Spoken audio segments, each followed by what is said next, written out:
You're listening to the We Are Libertarians podcast network. Find all of our shows at wearelibertarians.com. Welcome to Liberty Explained, your guide to libertarianism. My name is Chris Spangle, and our goal is to share libertarian solutions for the future with you and create a great resource that you can share with your friends. Please spread the word. Visit libertyexplained.com to subscribe to this podcast and to search out a library of issues and book recommendations. My co-host for this podcast are Julia Geyer and Levy Rainey. One is stuck in New Jersey, and the other is living free down in southern Georgia. We'll let you guess which one. You'll have to go back to listen to past episodes. So on this episode, we're going to talk about, is libertarianism more a mindset or a set of values? I feel like before we even dive into this question, I want to break the actual question down itself. What does that mean, mindset versus a set of values? What are the differences there? If you were to guess, how would you articulate it? They're very similar in my mind. Right. Like, I don't know how to differentiate the two. Yeah, so the way that I took this question, which was solicited by libertarians from listeners, there's principles and there's values and there's morals and there's ethics and there's like, morals are, for instance, your personal set of value, your personal set of moral principles, right? Ethics are how you interact with the world using those morals. So ethics usually comes into play in workplaces, right? Like there's journalistic ethics. If you're a journalist, you don't do these things. These are professional rules that aren't law, but you abide by those ethics. And then you don't violate that because of your own personal morals. So a mindset to me is sort of like a paradigm. So, how do you just kind of blindly operate in the world without thought, right? Like, what's that first? Like, my first instinct is that first mindset is always going to be, typical of, my white male entitlement is very high, I will be honest with you, but then, as a value, I say, all right, I don't want to be selfish. I need to think about others. So I need to check that mindset of X, Y, and Z. So is your mindset absent of your set of values? It all plays into it, right? So like my natural mindset is somebody that is fairly patient, but that's also a value I hold, and I probably your base instinct is often informing your values and helping you set what's important. Okay. So that's sort of how I took this question, and the mindset to me was more like, just how you typically will think about something. Julia, do you agree with that? Like, are we overthinking it? Do you want to weigh in at all?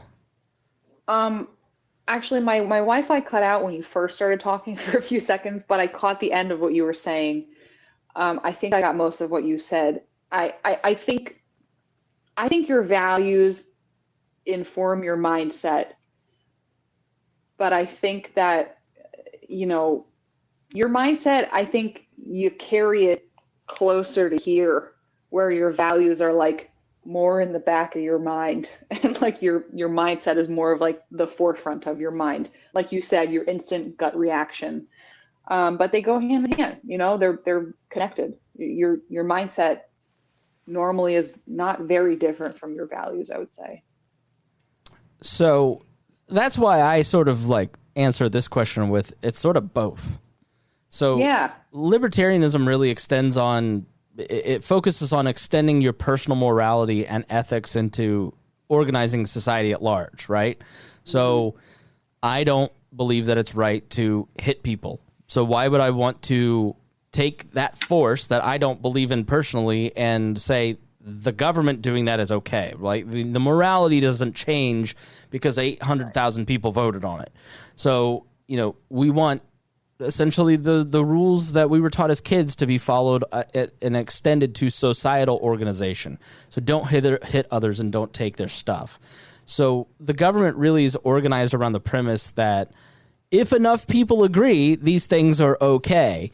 And if voters collectively decide to murder or steal from other individuals with 51% of the vote, then they believe the morality changes. Libertarians don't. So, enacting these values of don't hit, don't steal, don't take people's stuff requires a mindset shift. And that mental shift, I think a lot of times is really hard for people to grab onto, Julia, when you've lived under a different paradigm your entire life. The anthem is playing and the flag is waving in the background and the founders were the godly people. And what do you mean that the government as a whole is really an immoral institution? It really is unless that idea has been introduced to you before and likely introduced to you many times in your life, it's an extreme and wild departure from what the majority of people, the way they view government and its role in society. So it takes a long time. I don't want to say it takes a long time, but it's like you have to plant the seed and let that seed grow. It doesn't happen right away. And it is something that's like it's a wild concept for a lot of people, definitely. Yeah, and I think the more people examine their values through this new way of thinking, the more empowering libertarianism becomes. And as individuals begin to think about taking responsibility for their lives and their communities, they get excited about the new opportunities that they kind of that it affords. So, we talked about the shopping cart in a previous episode. And, you mentioned, you purchase an item, you take the cart out to the parking lot, you unload the groceries, and once the cart is empty, you have a choice, right? They can leave the cart in the middle of the parking spot to inconvenience the next parker. The employee corralling carts has to walk over, although Julia considers it job creation. Or you can put the cart in the corral in the place that the property owner wants you to put it and maintain order. Now, some don't. I do 50% of the time. Julia never does it. Levy does it all the time. Some don't. The market has a fix for these bad actors, quote unquote. They employ a corraller, and other stores like Aldi's use financial incentives to persuade individuals to act in a responsible manner. So suppose, and Levy, do you remember the argument that I used about armed security guards?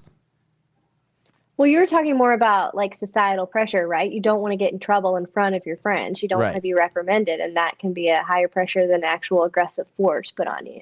Exactly. So if they hire armed security guards to threaten any person not returning the cart, it makes you less likely to go to that store. It would cost the store business. So the government often operates this way, and it rejects that peaceful path used by Aldi and monopolizes force. So in other words, puts all the other stores out of business and takes them over and standardizes the more violent approach.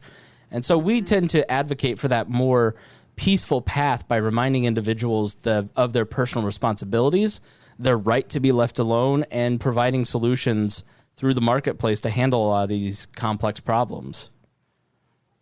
Right. And I think that's something that's important to consider when we talk about the peaceful path that libertarians always prefer, is that the perfect peaceful path is one that's in someone's self-interest. So let's say a grocery store was like, you know what, like, we really want people to return carts. We don't want to employ someone to be like corralling carts anymore. Let's give them a $2 discount when they return their cart. They get a ticket. When they come back next time, they get a coupon. You know what I mean? Solutions like that are ideal because it's a win-win. The company saves money, the customer saves money, the carts get put back, So there's always like a peaceful win-win solution that can be used instead of force. Levy, you have that look on your face. Yeah, Levy, what? That was actually perceptive. This is off topic. This is veering off topic. But so many people see the path, like the peaceful path, the peaceful alternative, as the route of weakness. And I feel like that's something that America is built on, is force. And we want to be like the powerhouse, and taking the peaceful path, giving people financial incentives to return their shopping cart. That's the least powerful position to take. Like, how do you argue that with people, Well, that was actually I would say the inverse is true. So America was really founded on libertarian principles in that it wanted a capitalist system, a free market system, maybe not capitalist, but free market. And they wanted to constrain the amount of force used in the society to control people's behaviors. They didn't want to have a lot of those tools available. And so, it was a negative charter of liberties. And that means that the Constitution and the founding of the country and the way that it was set up was there to say what the government cannot do. And it's limited to just these things. And it's just to protect people's rights, which means you can't hit people, you can't take their stuff, you can't lie to them, defraud them, you can't interfere. They looked at what happened in other countries and they said, we don't want a strong central state to come in like a king and rule over people. And so they created what essentially was a free market, low impact, self-governing society. And it was built on market-based solutions and not central planning, meaning if you have a problem and you recognize that other people have this problem, you coordinate peacefully through the marketplace, trade goods, trade labor, trade knowledge, and create some solution to the product through a service or a good. And that created the most powerful country in the history of the world. And it wasn't by projecting its force onto other nations. I'd argue that once America took on the role of being the policeman of the world and projecting its force militarily into other countries, and 193 countries, we have gone downhill since then. And as we've walked towards central planning, walked towards a federalization, walked towards militarization, and walked towards that federal government, we've become much weaker because the world we're living in September of 2020, as we face this election, for those of you who are far in the future, we hope it works out better because it feels terrible right now. There are a lot of people who feel that everything is life or death depending on who wins this election. That's not how the founders wanted it. They wanted there to be a contentious election to keep those factions. They wanted the factions to fight with each other and pick on each other with limited power. So these self-interested men and women at the top pick on each other over really not much power, because the personality that's attracted to politics is just going to be there, right? While the rest of us operate society, plan society without government intervention. So I'd say that removing the force would return America to the prosperity and the harmony that we found through a lot of the country until really the 20th century. Okay. So, all right. Well, with that, we want to thank you so much for listening to Liberty Explained. Please go to libertyexplained.com and check out the website and make sure that you share this with a friend. Levy, Julia, thank you so much for joining me. Thank you for having me.